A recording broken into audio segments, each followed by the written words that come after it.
Hello and welcome to another GCSE Computer Science video with me, Mr Goff, from MrGoff.com.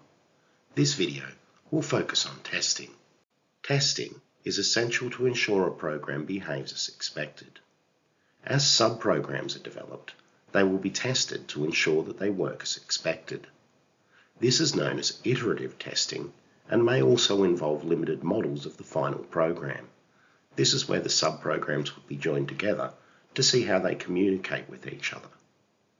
Once the whole program is created, final testing ensures that the modules work together so that the program behaves as expected and meets its original objectives.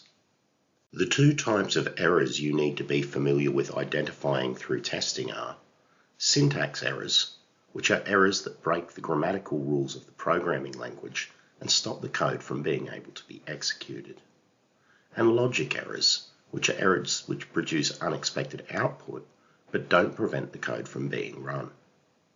This example code is meant to output the average of all the numbers in an array called scores. We can see a logic error on line 2 where we say for I equals 1 to scores.length minus 1, meaning we won't count the number in position 0. This will give us an incorrect average. The syntax error is at the end, where print has a capital P, breaking the rules of the programming language. The first error would still allow the code to run, but the average that it arrives at would be incorrect. The second one would prevent it from running at all.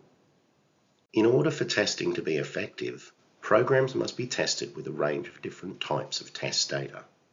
The 4 types of test data you need to be familiar with are normal, which is data which should be accepted by a program without causing any errors; boundary data, which is data of the correct data type, which is on the very edge of being valid; invalid data, which is data of the correct data type which should be rejected by a computer system; and erroneous data, which is data of the incorrect data type which should be rejected by a computer system.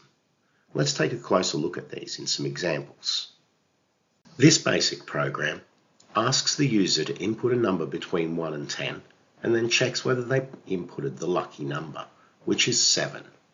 A normal test for this program would be checking that the values between 2 and 9 are accepted, so any number between 2 and 9 would be a normal test.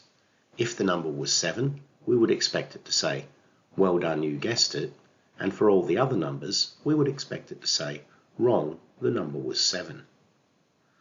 A boundary test in this case would be either 1 or 10, as these are the values just at the edge of being accepted. An invalid test would be a number that is less than 1 or a number that is greater than 10, but it would still be an integer value. An erroneous test would be if someone entered something that was the wrong data type, for instance, typing the word 8. A test plan outlines how you're going to prove that your program works correctly. A suitable test plan will cover normal, boundary, invalid, and erroneous data. A test plan generally includes the data to be used, a description of the test to be carried out, the expected result, space to write the actual result once it's actually carried out, and space to describe any changes needed. That brings us to the end of this video on testing. Join me again in the next video when I'll be looking at Boolean logic. Use the resources at MrGoff.com to help you revise computer science. And until next time, it's bye for now.